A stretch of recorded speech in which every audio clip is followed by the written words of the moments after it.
Ignition sequence start. 6, 5, 4, 3, 2, 1, 0. Liftoff. We have a liftoff.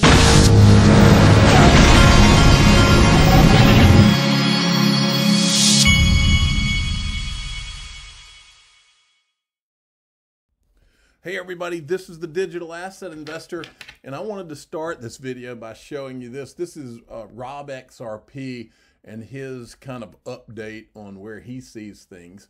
One of the 4 or 5 chart people that we show on this channel every once in a while. Chart's moving along perfectly. I calculated the time required to reach our target range, purple arrow, to be at 15 days. Possible wick down to 144 could happen. Once number 7 starts printing, we could expect another step formation up to target range, or up to 8, and then it says it's one of 3. Target range $4.37 to $7.18. Please be advised of a possible amplification event for number 5 and 6, as we have printed over the 4-time expected gains. And then he's thanking some people there. But these are those numbers that he was referencing right here. And I guess what he's referring to, an amplification event, would be like an SEC settlement or something like that. That could, yeah, you better believe it. This is something I believe. If you see anywhere in all this we're talking about an SEC settlement, I believe we blast past this even. That's what I think. Okay. All right, moving along. Wanted to show you this. Crypto exchange Bitstamp said Monday it will triple its 11-person U.S. team to keep up with a surge in new customers. Bitstamp I don't use anymore, but I used to use them. They were they're out of Europe, I believe. In fact, in the last bull market, all of my XRP was on Bitstamp. But it's a good exchange, and now I guess they have a U.S. branch. Is that the right word? XRP Bart sent me this from Ripple. In the United States, about 14 million people are unbanked and 50 million are underbanked. How can CBDCs help? Well, I can tell you how they'll help. Well, if you get some Starlink satellites that are sending 5G to phones, which you probably put in the hands of a lot of these underbanked people out in the middle of nowhere, then you've got an unbanked population that all of a sudden is banked. Create a few CBDCs. Everybody has a bank account on their phone, more or less. Then could even be a central bank account. There you go. Okay, Jeremy Hogan had tweeted this out today. He's retweeting this from this James Phelan. Ripple SEC news. Further response seeking to bar. This is the SEC's filing another letter, seeking to bar Ripple from seeking internal SEC news, SEC staff materials, letters below. And this is about that Ethereum Bitcoin discovery, I believe. Jeremy Hogan says the judge made a very nuanced ruling, and now the SEC is trying to say the judge said none. And Ripple is saying she said mostly all. The truth is she said some. I think she will rule on this soon without oral argument and smash some heads together in a polite way. The judge is going to tell the SEC to pull out internal memorandum regarding the security designation status of Bitcoin and Ethereum and XRP and disclose them. She will force them to disclose more than what, excuse me, she will force them to disclose more than they want, which is apparently nothing, but less than Ripple's asking for. One way or another, the SEC is going to have to show what was said behind the scenes about that Ethereum and Bitcoin and why on earth they got a free pass and weren't called securities. This is the digital dollar people with the Digital Dollar Project were out in force today. Listen to this. Privacy has been long held as a tradition. By the way, that is, hold on, let me turn this volume down just a tad. That's David Treat from Accenture, one of the first investors in Ripple. Heart of our financial system, and so the ability to configure the technology to meet those demands of society, I think, is the incredibly interesting work ahead of us. The technology does afford the ability to have both. Our whole initiative is geared toward pushing the United States to a leadership role in that debate over the future of money and what values are going to prevail. Are they going to be traditional values of individual privacy that have long been the norm in the West and in democracies? Or are they going to be the values of social credit scores and social surveillance? That really is the core issue, and that's really why we feel it's so important for the United States and the other democracies to assert leadership in this new technology and not allow our non-democratic economic competitors to dominate the value setting, the rules, the protocols, and where the digital future of money is headed. So there you go. With the talk coming out of them sure does reek of some XRP or XLM or both. XRP Crypto Wolf head economist Christian Catalini explained that the Diem stablecoin is intended to be a stand-in for CBDCs. Well, you don't say. Diem will then be monetized as a payments infrastructure wherein CBDC can integrate with the protocol. This story hasn't been written, and I'll remind you of the video I did about a week or two ago where I showed you all of the interconnections with XRP, XLM, and Diem, some of the connections and the people. Telling you what, there's a lot of smoke there.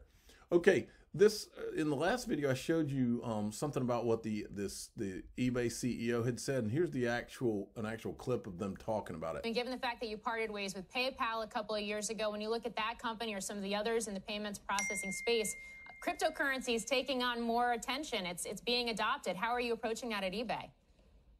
Yeah, you know, one of the great things about our managed payments is we're expanding the types of payments that we take. So we now take Apple Pay and Google Pay, more choice for buyers. We'll continue to look at other options like cryptocurrency. You know, one of the great things about eBay is when there's a new trend, it just shows up on eBay. That's what we're seeing in areas like NFT, which we're looking at how can we explore that better, because eBay is really known as the place to transact goods. You know, with 187 million buyers on the platform, this is the place that sellers come to get scaled demand. And we're really happy. The seller growth as well was incredibly strong in Q1. And we're really pleased with how sellers are migrating to the platform, taking their offline business and bringing it online and getting access to the world's reach through eBay. So does that mean that you're getting into the NFT business?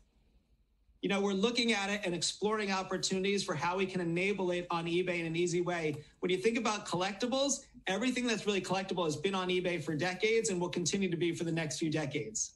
How long do you think it will take you to try and understand how to actually make that work, if you make it work? Well, you know, there's parts that are already transacting on eBay today. People are already transacting. And so what we're all about is how do we enable and take out the friction in the experience? So everything that we're doing in our playbook is how to make eBay simpler for buyers. We're acquiring a lot of new Gen Z buyers through things like our sneakers, where they're coming on and they start buying in one category. So anyway, I believe eBay is probably going to create an NFT marketplace, if I had to guess, a pretty big one. NFT auctions, I can see it coming. All right, good old Jay Clayton, he's the CEO of Apollo now, and today it was announced that Apollo has bought Yahoo and AOL. And so that's an interesting development that that'll be interesting to see where that goes. And then Gator Trader sent me this. Now, this is where things get interesting. Now, I want to tell you something before I play this. So Kevin OLeary is not a dumb man. He's locked on to this problem that Bitcoin has, this climate problem. Now, he's trying to spin that into some product that he's selling. But I think that his take may be partially right. I don't know. But I don't think Bitcoin escapes all this climate change talk without there being a big fat toll. And somehow, some way, it's either going to be a carbon tax of some sort that hits all of the holders of this thing, or it's going to be something else. But this narrative didn't come out of nowhere. I'm telling you, I can smell it. And I want you to listen to what he says in this video. Well, I am using it as a hedge. I'm considering it as property, and I think it acts that way. I mean, it is volatile. There's no question about it. There is a big problem brewing in this space because I've mentioned this a couple of times. When I disclosed that I was moving to 3% weighting, I got a mountain of calls from institutional investors saying, wait a second, where are those coins from? And I said, well, I mean, everybody knows you can tell the time of creation, but you can't tell location of creation, because currently 60% of coins mined in Bitcoin come from China, where they don't care about sustainability, and they certainly have issues around human rights. And so there are many institutional clients that do not want to own so-called blood coin from China. And as a result, we've got a really interesting situation emerging that, the actual provenance of a coin over time, one that's mined sustainably, one that's mined in a jurisdiction that supports human rights and everything else, the ethics committee's approval could be worth more than just a generic coin that can't prove its provenance. And I'm not sure when that's going to happen, but I have certainly shifted my holdings. I don't own random, ETFs with blood coin in them. I know the provenance of where my wallet coins were mined now, and that means I've had to take equity positions in miners. I've had to start investing in them with the covenants in place that I would like to be paid back in a royalty of a clean coin. And I don't know if I'm the only person dealing with this. I suggest not.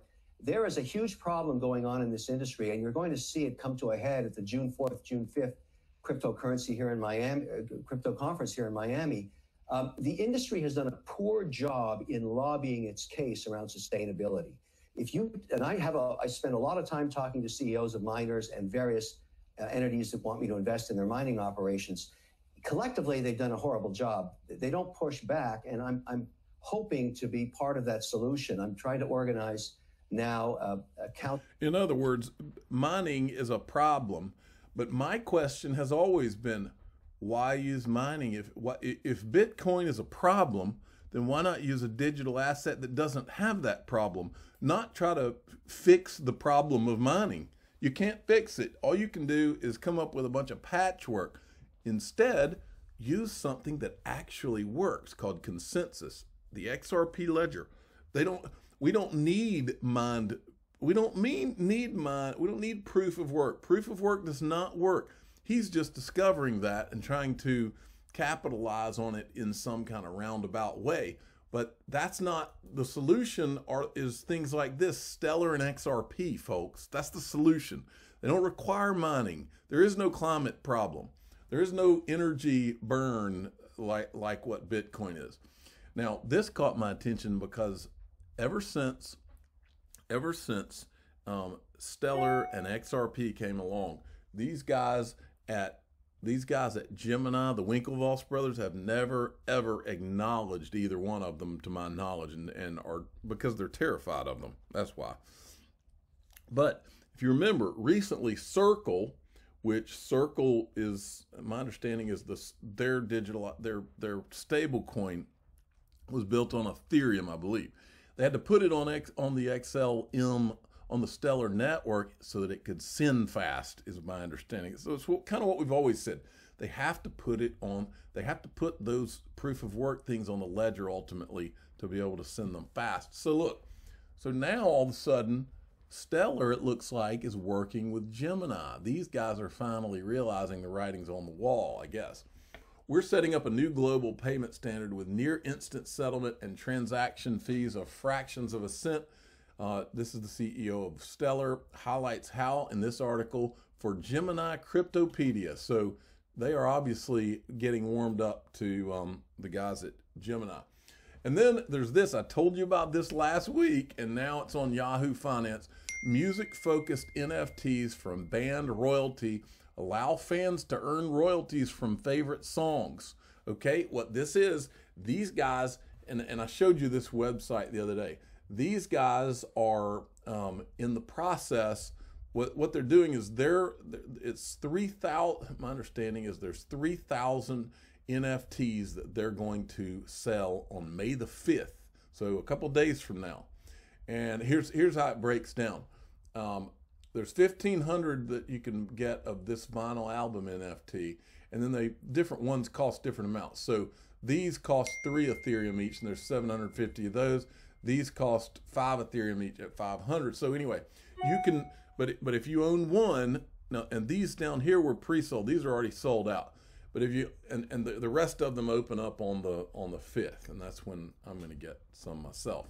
So this is So anyway, this sale starts on the 5th, and this is how many they're going to release. These numbers right here, 1,500 plus 750.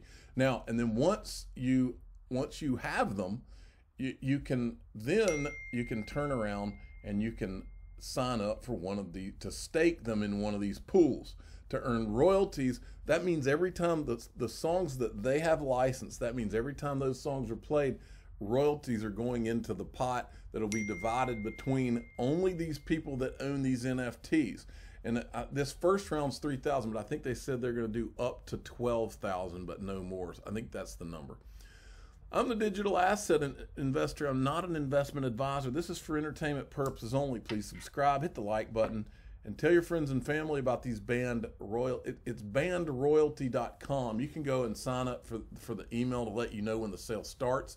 And by the way, they are not a sponsor.